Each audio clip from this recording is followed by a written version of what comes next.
Second தாங்க pastor.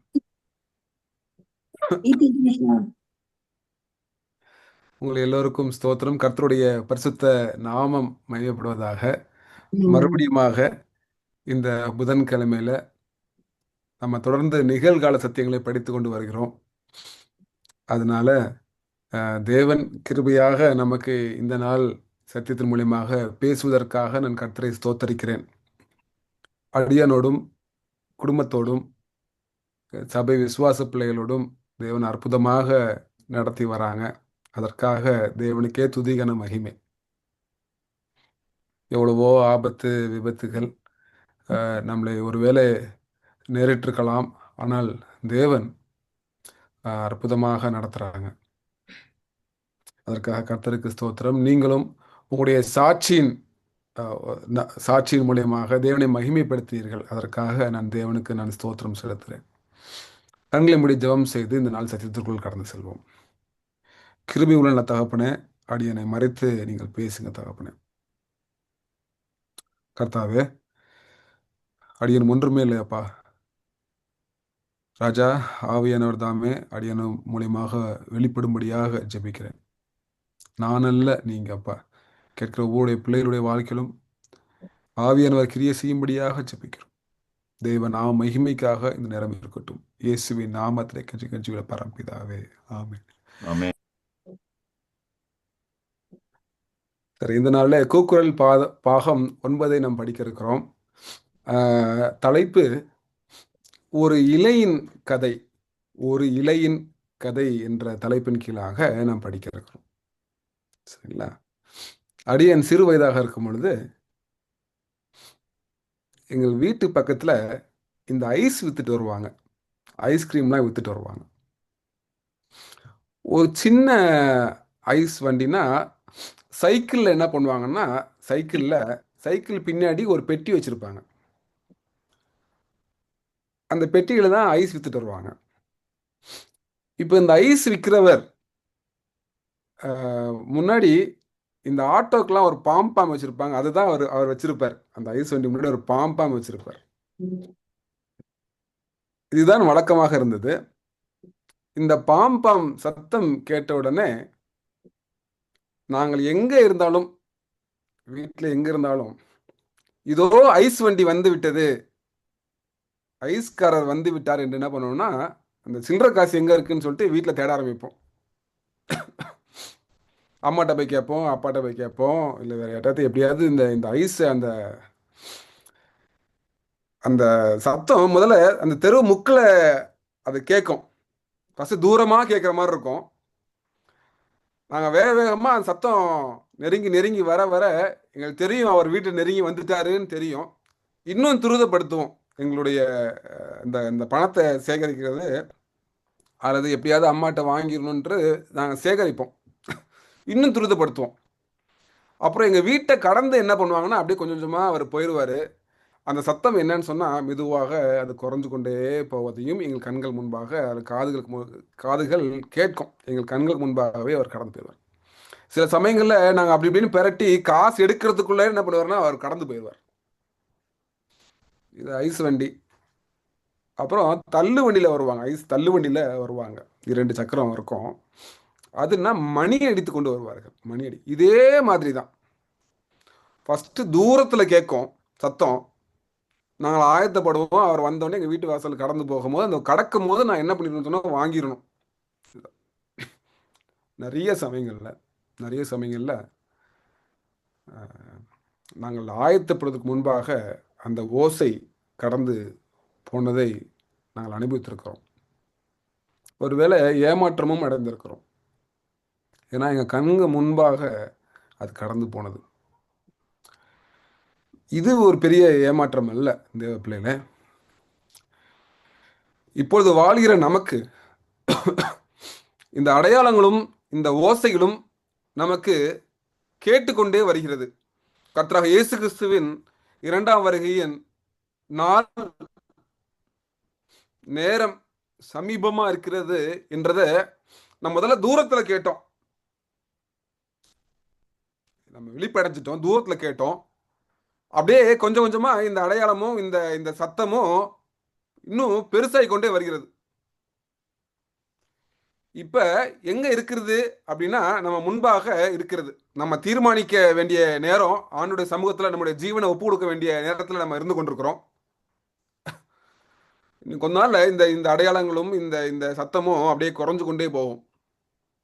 அதனால இப்ப நமக்கு கொடுக்கப்படுற இந்த ஆயத்தப்படுகிற இந்த நாட்களில் ஐஸ்கிரீமுக்கு ஆயத்தப்பட்ட நம்ம, அதை காட்டிலும் நித்திய ஜீவனுக்கான இந்த நியாய தீர்ப்பு கொடுக்கும் வேலை வந்தது என்று தேவன் கூக்குரட்டு கொடுத்துருக்காங்களே.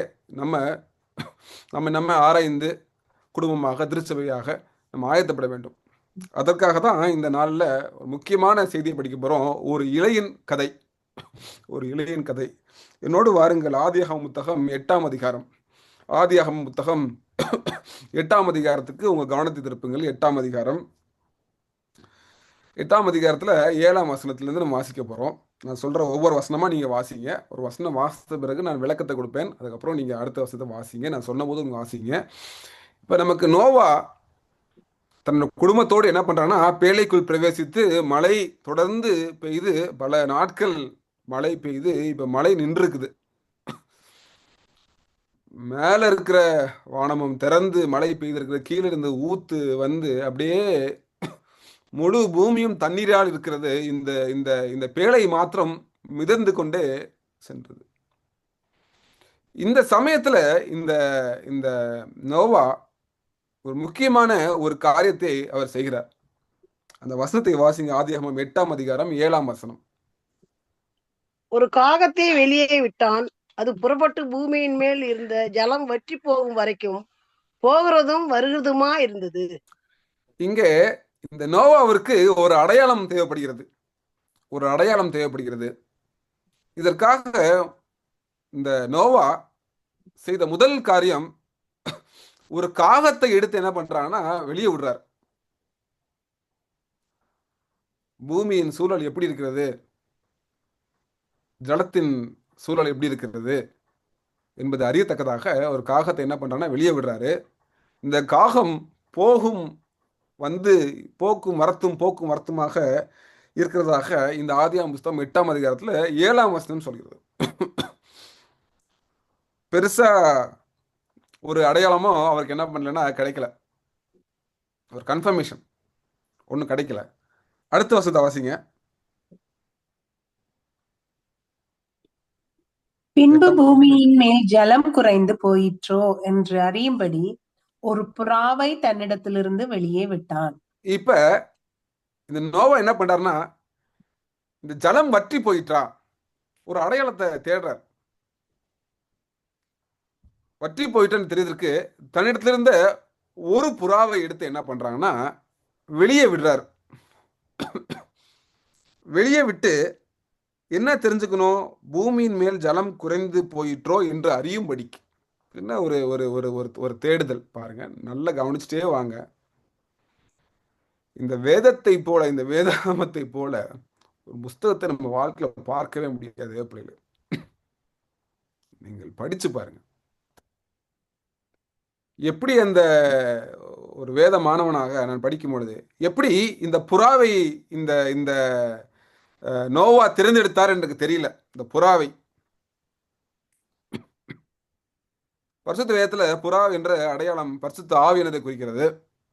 ஆவியானவர் என்ன பண்ணுவார்னா அந்த நேரத்தை நமக்கு என்ன பண்ணுவாங்கன்னா காமிச்சு கொடுப்பாங்க.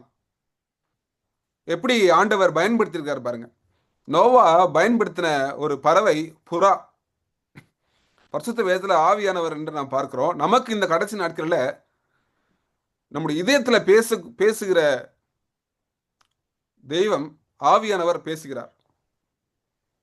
அவர் பேசி என்ன அடையாளம் இருக்கிறது, எப்படி சூழல் இருக்கிறது, நீங்கள் என்ன செய்ய வேண்டும் என்பதை என்ன பண்ணுவார்னா ஆவியானவர் நமக்கு கற்றுக் கொடுப்பார். தேவஜனமே,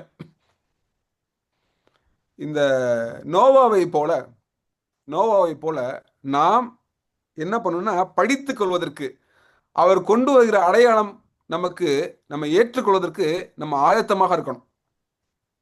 சொல்வதை நீங்க கவனிச்சு கொண்டு வரீங்கன்னு நான் நம்புறேன். இந்த புறா கொண்டு வர போற ஒரு செய்தி தான் இந்த நாளின் மைய செய்தி. அதோடு சேர்ந்து நம்ம சில செய்திகளை படித்துக் கொள்ள போகிறோம். 8ஆம் அதிகாரம் 9ஆம் வசனத்தை வாசிங்க. 9ஆம் வசனம்.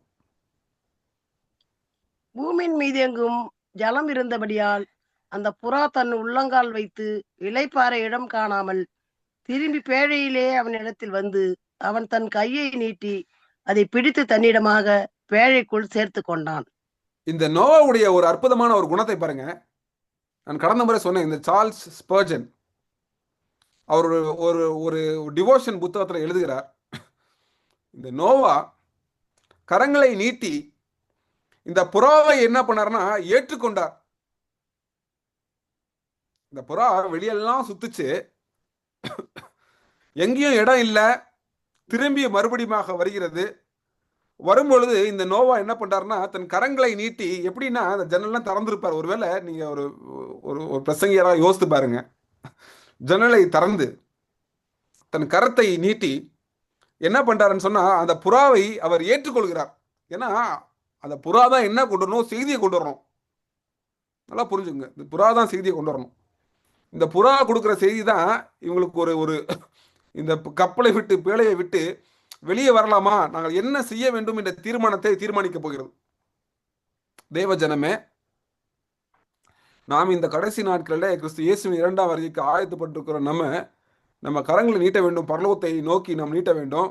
ஆண்டவரே, இந்த ஆவியானவரின் துணையை கொடுங்க. ஏன்னா தேவ ஆவியானவர் அசைவாடி கொண்டிருக்கிறார்.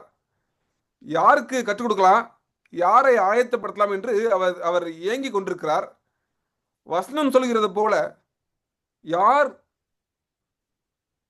இயேசுவின் நாமத்தினாலே ஆவியானவருடைய ஒத்தாசைக்காக நாடுகிறார்களோ அவர்களுக்கு அந்த பாக்கியம்.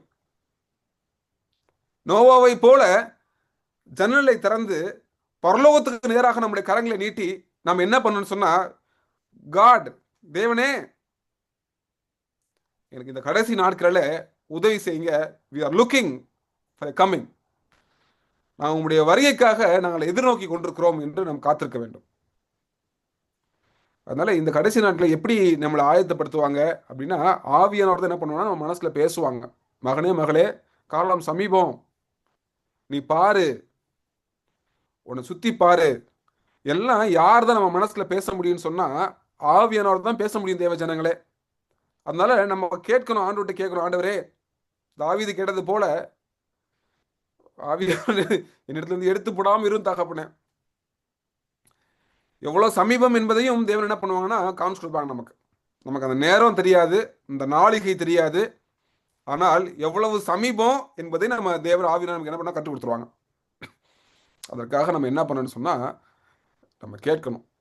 நோவா தன் கரங்களை என்ன பண்ணான்னு சொன்னா நீட்டி அதை பிடித்து தன்னிடமாய் பேழைக்குள் சேர்த்து கொண்டான் என்று பார்க்கிறோம். அடுத்த வசனம் 8ஆம் அதிகாரம் 10ஆம் வசனத்தை வாசிங்க.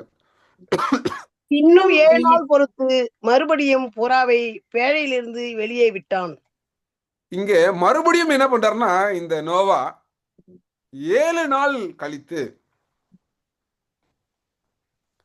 இந்த புறாவை வெளியே விடுகிறார். எதுக்குன்னா, அவங்களுக்கு முன்னாடியே சொன்னேன், நான் தண்ணி வத்திருச்சான்னு தெரியும், ஒரு அடையாளத்துக்காக என்ன பண்றாருன்னு சொன்னா அவர் காத்திருந்தார். அவர் விட்டதை நம்ம பார்க்க முடியும். தொடர்ந்து நீங்கள் வாசிக்க 11ஆம் வசனம். அந்த புறா சாயங்காலத்தில் அவனிடத்தில் வந்து சேர்ந்து, இதோ அது கொத்தி கொண்டு வந்த ஒரு ஒலிவு மரத்தின் இலை அதன் வாயில் இருந்தது. அதனாலே நோவா பூமியின் மேல் ஜலம் குறைந்து போயிற்று என்று அறிந்தான். எனக்கு ஆச்சரியமான பாடம் என்னன்னா, ஒரே ஒரு இலை போதுமானதாக இருந்தது இந்த நோவாவிற்கு. ஜலம் வற்றி போயிற்று என்று தெரிவதற்கு ஒரே ஒரு இலை போதுமானதா இருந்துச்சு. எனக்கு ஆச்சரியம். படிக்கும்போது எத்தனையோ முறை கடந்து வந்திருக்கோம், படிச்சுட்டு வந்திருக்கிறோம். என்ன ஆண்டவரே, ஒரு இலை போதுமா ஆண்டவரே அப்படின்னு நான் படிச்சு பார்க்குறேன் ஜபத்தோடு. ஆண்டவரே, ஒரு இலை போதுமா, பூமியில எல்லாம் தண்ணி வற்றி போகுதுன்னு தெரியறதுக்கு ஒரு இலை போதுமா ஆண்டவரே, ஒரு அடையாளம் போதுமா ஆண்டவரே. தேவ ஜனங்களே, நோவாவிற்கு ஒரு நீதிமானுக்கு ஒரே ஒரு இலை போதுமானதாக இருந்தது, ஒரே ஒரு அடையாளம் போதுமானதாக இருந்தது. கர்த்தராகிய இயேசு கிறிஸ்துவின் வருகை சமீபம் என்பதற்கு நமக்கும் ஒரே ஒரு அடையாளம் போதுமானது. ஆனால் சற்று சிந்தித்து பாருங்கள், எத்தனை அடையாளங்கள் நமக்கு தேவன் முன்பாக வைத்து கொண்டு வருகிறார். இதெல்லாம் வைக்கும் பொழுது நம்ம ஆயத்தப்படுகிறோமா? இது எவ்வளவு சீரியஸா நம்ம எடுக்கிறோம்? ஒரு இலையின் கதை என்று நாம் படித்துக் கொண்டிருக்கிறோம். ஒரே ஒரு ஒலிவ மர இலையின் மூலியமாக என்ன பண்ணாருன்னு சொன்னா, நோவா புரிந்து கொண்டார், இந்த உலகத்தின் தண்ணீர் வற்றி போயிற்று. தேவஜனங்களே, தேவன் எத்தனை முறை ஆவியானவர் மூலியமாக இந்த ஒரு புறா ஒரு இலையை கொண்டு வந்தது. ஆவியானவர் மூலியமாக நம்முடைய வாழ்க்கையில எத்தனை இலைகளை தேவன் நம்முடைய வாழ்க்கையில அனுமதித்திருக்கிறார் என்று யோசித்து பார்ப்போம். எத்தனை பிரசங்கங்கள், எத்தனை முறை வீட்டு ஜபங்களிலும் வேத வாசிப்பிலும் ஆவிக்குரிய புஸ்தகங்களை வாசிக்கும் போது எத்தனை இலைகளை தேவன் அனுப்பியிருக்கிறார். மகனே மகளே, எல்லாம் வற்றி போயிடுச்சு. சிந்தித்து பாருங்கள். நீங்க படிக்க போறோம்.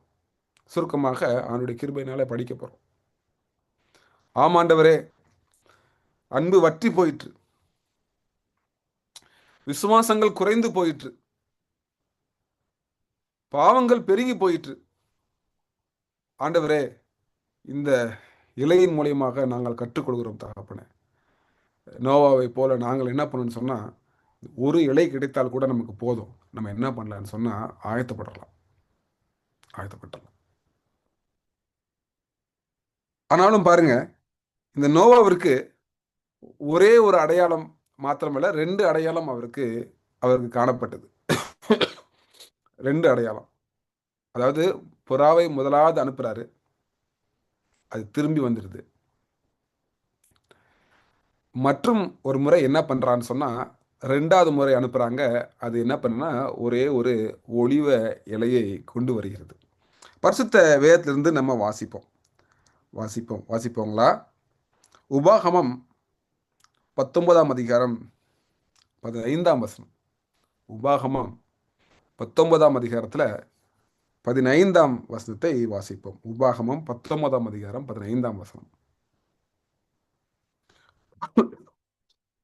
ஒருவன் எந்த அக்கிரமத்தையாவது எந்த பாவத்தையாவது செய்தான் என்று சொல்லப்பட்டால் ஒரே சாட்சியினால் நியாயம் தீர்க்க கூடாது. 2-3 சாட்சிகளை வாக்கினாலே காரியம் நிலவரப்பட வேண்டும்.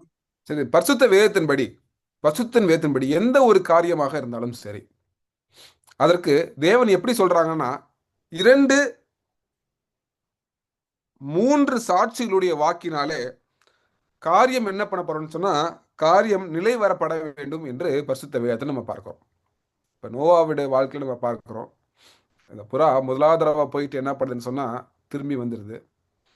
2வது முறை என்ன பண்ணணும்னா போய் ஒரு இலையை கொண்டு வருகிற சம்பவத்தை பார்க்கிறோம். அப்ப கர்த்தராகிய இயேசு கிறிஸ்துவின் வருகை சமீபம் என்பதற்கு தேவன் ஏதோ ஒரே ஒரு சாட்சியை மாத்திரம் வைத்துட்டு கர்த்தராகிய இயேசு கிறிஸ்து வருகை சமீபம் என்று சொல்லிட்டுல, இந்த வேதாகமம் முழுவதுமாக நம்ம ஆராய்ந்து பார்த்தோம்னா எத்தனை இடங்களில் கர்த்தராகிய இயேசு கிறிஸ்து வருகை சமீபம் என்பதை எத்தனை சாட்சிகள் நமக்கு மூலியமாக வெளிப்படுத்துகிறார் என்பதை நம்ம பார்க்க முடியும். மற்றும் ஒரு வசனம் 2 கொரிந்தியர் புத்தகம் 13ஆம் அதிகாரத்துல 1ஆம் வசனம். 2 கொரிந்தியர் புத்தகம் 13ஆம் அதிகாரத்துல 1ஆம் வசனம். இதே வசனத்தை நம்ம வாசிக்க போறோம். இந்த 3ஆம் தரம் நான் உங்களிடத்திற்கு வருகிறேன், சகல காரியங்களும் 2-3 சாட்சிகளுடைய வாக்கினால் நிலைவரப்படும். தேவன் மறுபடியும் சொல்றாங்க, சகல காரியங்களும் 2-3 சாட்சிகளுடைய வாக்கினால என்ன பண்ணணும்னு சொன்னா நிலை வரப்படும் என்று சொல்றாங்க. அப்ப தேவன் என்ன பண்ணுவாங்கன்னா, நம்முடைய வாழ்க்கையில விசேஷமாக இந்த 2ஆம் வருகைக்கு ஆயத்தப்படும் பொழுது எப்படி நீங்களும் நானும் தீர்மானம் செய்ய போகிறோம் அப்படின்னா, தேவன் 2-3 சாட்சிகள் நம்முடைய வாழ்க்கையில் என்ன பண்ணுவாங்கன்னா கொடுப்பாங்க. ஆமா, நல்லா தெரிஞ்சுக்கோங்க. தேவன் பரிசுத்த வேதத்தின் மூலியமா பேசும்போது 2-3 சாட்சிகளை என்ன பண்ணுவாங்கன்னா நமக்கு கொடுப்பாங்க. அதன் மூலியமாக நமக்கு சில திட்டங்களை நம்ம தீர்மானிக்க முடியும். இது தேவன் நம்மளை அனுமதிக்கிறாங்களா, இதுதான் செய்ய சொல்றாங்களா என்பதற்கு தேவன் 2-3 சாட்சிகள் என்ன பண்ணுவாங்கன்னா நமக்கு அனுமதிப்பாங்க. இதன் மூலியமாக தேவன் உறுதிப்படுத்துவார். கர்த்தராகிய இயேசு கிறிஸ்துவின் 2ஆம் வருகைக்கும் என்ன பண்ணணும்னு சொன்னா இப்படியாக நம்ம பார்க்கிறோம். ஒரு சில உதாரணங்களோடு வேக வேகமாக நம்ம என்ன பண்ண போகிறோம்னா நம்ம படிச்சுக்கொள்ள போகிறோம். அடுத்த ஒரு 1/4 மணி நேரம் வேக வேகமாக சில உதாரணங்களோடு நான் படித்துக்கொள்ள போகிறோம். ஒருவேளை வேத வகுப்பாக இருந்தால் நான் ஒரு கேள்விகள்லாம் கேட்டிருந்திருப்பேன். இருந்தாலும் நம்ம வேக வேகமாக நான் படிச்சுக்க போகிறோம். ஆதியாகமம் புத்தகம் 31ஆம் அதிகாரம் 31ஆம் அதிகாரத்தில் 48ஆம் வசனம். ஆதியாகமம் 31ஆம் அதிகாரத்தில் 31ஆம் அதிகாரம் வசனம் 48 வாசிப்போம். 48. இந்த குவியல் என்று எனக்கும் உனக்கும் சாட்சி என்று லாபான் சொன்னபடியினாலே அதன் பேர் கலேத் என்னப்பட்டது. இங்க லாபானுக்கும் யாக்கோபுக்கும் இடையில என்ன பண்றாங்கன்னு சொன்னா ஒரு பேச்சுவார்த்தை நடந்து கொண்டு வருகிறது. அந்த பேச்சுவார்த்தையின் முடிவில் ஒருவருக்கு ஒருவர் ஒரு உடன்படிக்கை பண்றாங்க. அந்த உடன்படிக்கைக்கு என்ன பண்றாங்கன்னா ஒரு சாட்சியை ஏற்படுத்துறாங்க. ஒரு சாட்சி, ஒரு அடையாளம், ஒரு சாட்சி. அதுக்கு லாபானுக்கு பெயர் கலயத் என்று என்ன பண்றாருன்னா அது பெயர் இருக்கிறார். என்ன காரணம்? 49ஆம் வசனத்தை வாசிங்க. 49ஆம் வசனம். அல்லாமலும் அவன் நாம் ஒருவரை ஒருவர் விட்டு மறைந்த பின் நீ என் குமாரத்திகளை துயரப்படுத்தி அவர்களை அல்லாமல் வேறே ஸ்திரீகளை விவாகம் பண்ணினபடியானால் கர்த்தர் எனக்கும் உனக்கும் நடுவே நின்று கண்காணிக்க கடவர். எதுக்காக இந்த உடன்படிக்கை, இந்த சாட்சி அப்படின்னு சொன்னா அவர் சொல்றாரு, லாபான் சொல்றாரு, எப்பா ஒருவேளை நான் மறைச்சிட்டேன் அப்படின்னா என்னுடைய பிள்ளைகளை நீ கல்யாணம் பண்ணியிருக்கிற, நீ வேற யாரையாவது கல்யாணம் பண்ணி என்னுடைய பிள்ளைகளை நீ விட்டுட்ட, ஏதாவது ஒரு காரணத்தினால யார் நமக்கு சாட்சியாக இருப்பாங்க அப்படின்னு சொல்றாரு. கர்த்தர் எனக்கும் உனக்கும் நடுவில் என்ன பண்றாங்கன்னா சாட்சியாக இருப்பாங்க. ஒரே ஒரு ஒலிவ இலை ஒரு அடையாளத்தை நோவாவுக்கு காண்பித்தது. இங்கே நம்முடைய முற்பிதாக்களுடைய வாழ்க்கையில ஒரு சாட்சி அவங்க ஏற்படுத்துறாங்க. யார் அந்த சாட்சி அப்படின்னு சொன்னா தேவனாகிய கர்த்தர். அவர் என்ன பண்ணுவார்னா சாட்சியாக இருப்பார். ஒலிவ இலையை காட்டிலும் பெரிய தேவனாகிய கர்த்தர் சாட்சி கொடுக்கிறாங்க. 2ஆம் வருகை சமீப மகனே மகளே என்று சொல்லி 50ஆம் வசனத்தை வாசிங்க. நம்முடனே ஒருவரும் இல்லை பார், தேவனே எனக்கும் உனக்கும் சாட்சி என்று சொன்னபடியால் அது மிஸ்பா என்னும் பெயர் பெற்றது. மிஸ்பா என்றும் பெயர் பெற்றது என்று நாம் பார்க்கிறோம். மிஸ்பா என்ற வார்த்தையை நம்ம கேள்விப்பட்டிருப்போம் அடிக்கடி. எதற்கு அதன் பெயர் என்றால் வசனம் சொல்கிறது, நம்முடனே ஒருவரும் இல்லை பார், தேவனே எனக்கும் உனக்கு சாட்சி என்று சொன்னபடியால் அது மிஸ்பா என்று பெயரிடப்பட்டது. தேவனுக்கு பிரியமான பிள்ளைகளே, இருக்கிறதுலேயே பெரிய சாட்சி யாரு அப்படின்னா நம்ம தேவனாகிய கர்த்தர். நிச்சயம் ஒலிவ இலை அடையாளம் தான், ஒரு சாட்சி தான். ஒருவேளை பரிசுத்த வேதத்துல வேற எல்லாம் ஒரு கற்குவியல் ஒரு சாட்சியாக இருந்திருக்கும், வேற என்ன வேணா இருந்திருக்கலாம். ஆனால் எல்லாவற்றுக்கும் மேலாக ஒரு சாட்சி இருக்குதுன்னு சொன்னா அது யாருன்னு சொன்னா தேவனாகிய கர்த்தர். அந்த தேவனாகிய கர்த்தரை என்ன பண்றாருன்னா சொல்றாரு, மகனே மகளே, காலம் குறைவு அப்படின்னா நம்ம எவ்வளவு தூரத்துக்கு நம்ம என்ன பண்ணணும்னு சொன்னா நம்ம ஆராய்ந்து பார்க்கணும். நம்ம ஆயத்தப்பட வேண்டும் என்று நீங்கள் சிந்தித்து பாருங்கள்.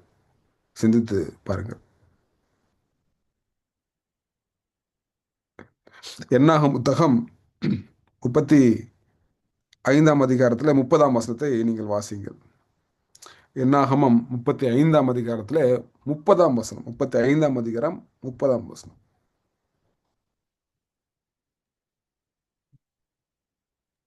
எவனாகிலும் ஒரு மனிதனை கொன்று போட்டால் அப்பொழுது சாட்சிகளுடைய வாக்கு மூலத்தின்படியே அந்த கொலை பாதகனை கொலை செய்ய கடவர்கள்.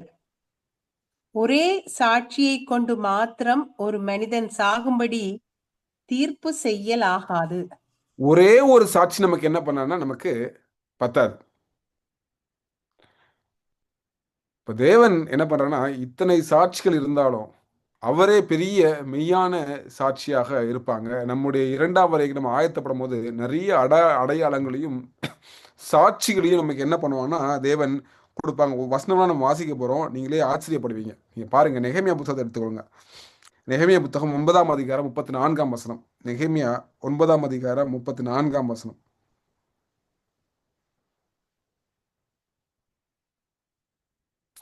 நெகேமியா 9ஆம் அதிகாரம் 34ஆம் வசனம். எங்கள் ராஜாக்களும் எங்கள் பிரபுக்களும் எங்கள் ஆசாரியர்களும் எங்கள் பிதாக்களும் உம்முடைய நியாய பிரமாணத்தின்படி செய்யாமலும் உம்முடைய கற்பனைகளையும் நீர் அவர்களை கடிந்து கொண்ட உம்முடைய சாட்சிகளையும் கவனியாமலும் போனார். தேவ ஜனங்களே, கவனிச்சிங்களா? ராஜாக்கள், பிரபுக்கள், ஆசாரியர்கள், பிதாக்கள் என்னென்னத்தெல்லாம் மறந்து போறாங்க பாருங்க. அவருடைய நியாய பிரமாணத்தை மறந்து போறாங்க. அவருடைய கற்பனையை மறந்துடுறாங்க. அவர் கடிந்து கொண்ட விதத்தையும் மறந்துடுறாங்க. சாட்சிகளையும் என்ன பண்றாங்கன்னா கவனியாமல் போறாங்க என்று சொல்லப்பட்டிருக்குது.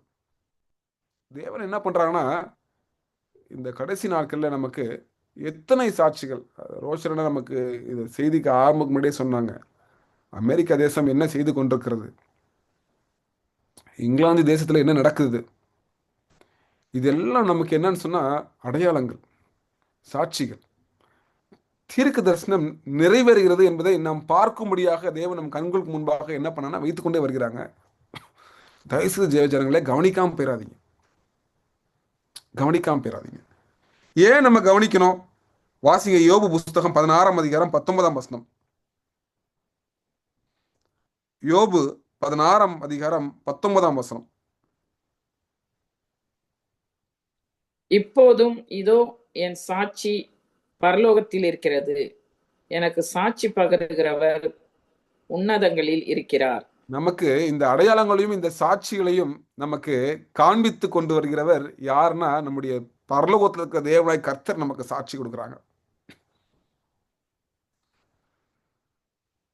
நோவாவிற்கு எப்படி அந்த ஒரு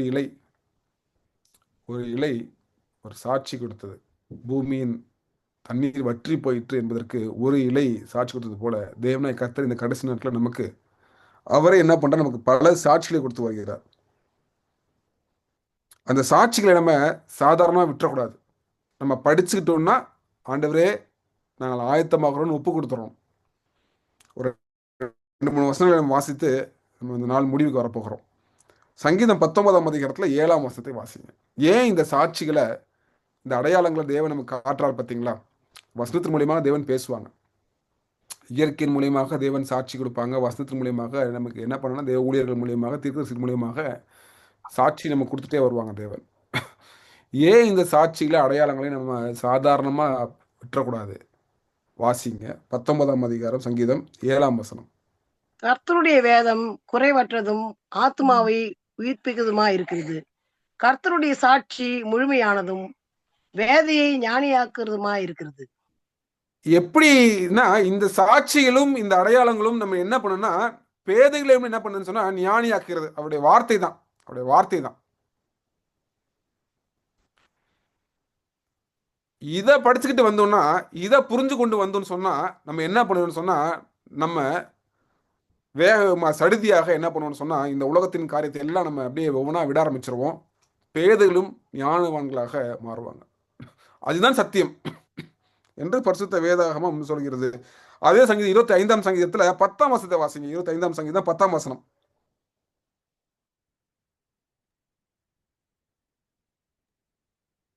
கர்த்தருடைய உடன்படிக்கையையும் அவருடைய சாட்சிகளையும் கை கொள்ளுகிறவர்களுக்கு அவருடைய பாதைகள் எல்லாம் கிருபையும் சத்தியமும் ஆனவைகள்.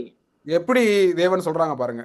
நமக்கு தேவன் என்ன பண்றாங்கன்னா பரிசுத்த வேதத்துல இந்த சங்கீதத்தை சொல்ற சாட்சிகள் எல்லாம் அவருடைய பிரமாணங்களையும் அவருடைய ஜீவ வார்த்தையும் தான் சொல்கிறது.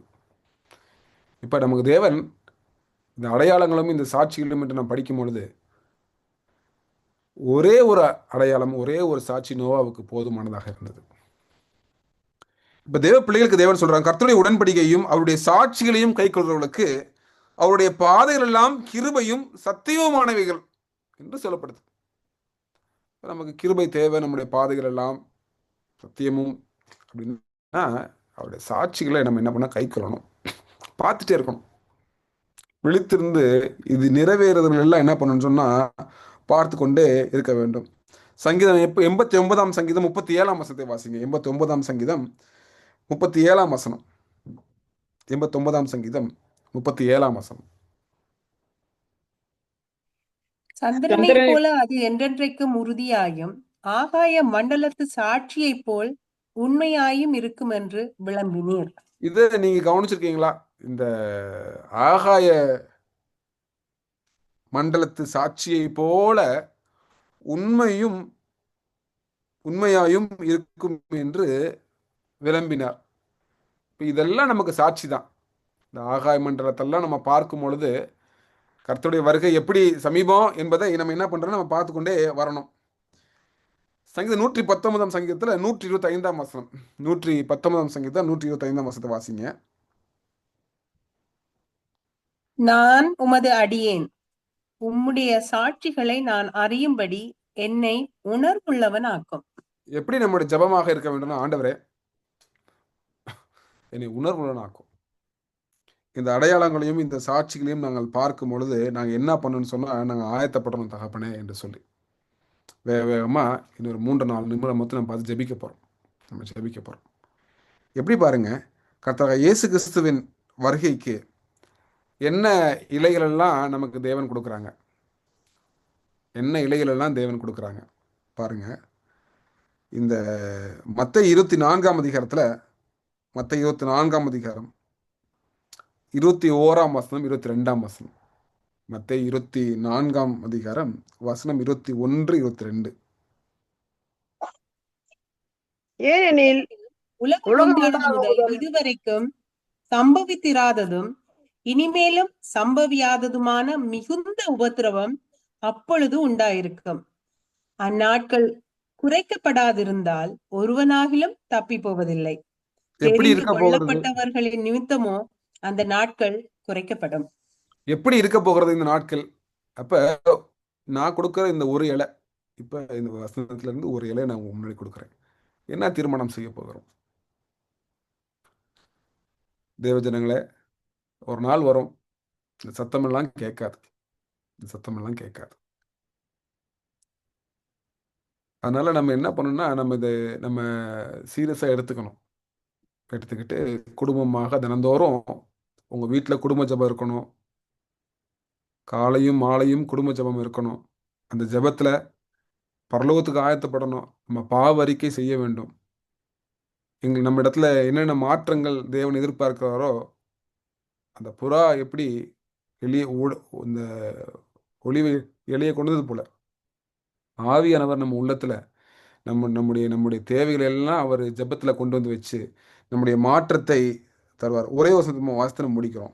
2 தெசலோனியர் புத்தகம் 2ஆம் அதிகாரம் 2 தெசலோனியர் 2ஆம் அதிகாரம் வசனம் 1 முதல் 3 வரை. 2 தெசலோனியர் 2ஆம் அதிகாரம் வசனம் 1 முதல் 3 வரை வாசிப்போம். அன்றியும் சகோதரரே, நம்முடைய கர்த்தராகிய இயேசு கிறிஸ்துவின் வருகையையும் நாம் அவரிடத்திலே சேர்க்கப்படுவதையும் குறித்து நாங்கள் உங்களை வேண்டிக் கொள்ளுகிறது என்னவென்றால், ஒரு ஆவியினாலாவது வார்த்தையினாலாவது எங்களிடத்திலிருந்து வந்ததாய் தோன்றுகிற ஒரு நிருபத்தினாலாவது கிறிஸ்துவனுடைய நாள் சமீபமாய் இருக்கிறதாக சொல்லப்பட்டால் உடனே சஞ்சலப்படாமலும் கலங்காமலும் இருங்கள். எவ்விதத்தினாலும் ஒருவனும் உங்களை மோசம் போக்காதபடிக்கு எச்சரிக்கையாய் இருங்கள். ஏனெனில் விசுவாச துரோகம் முந்தி நேரிட்டு கேட்டின் மகனாகிய பாவ மனுஷன் வெளிப்பட்டால் ஒழிய அந்த நாள் வராது. இப்படியாக பல இலைகளை என்ன பண்ணா பரிசுத்த வேதாகமா நமக்கு கொண்டு வந்து காட்டுகிறது. தொடர்ச்சியாக இதன் தொடர்ச்சியை நம்ம அடுத்த வாரம் நம்ம படிப்போம். இந்த நாளில் கண்களை மூடி இந்த செய்திக்கு ஒப்புவத்தில் ஜெபம் செய்வோம்.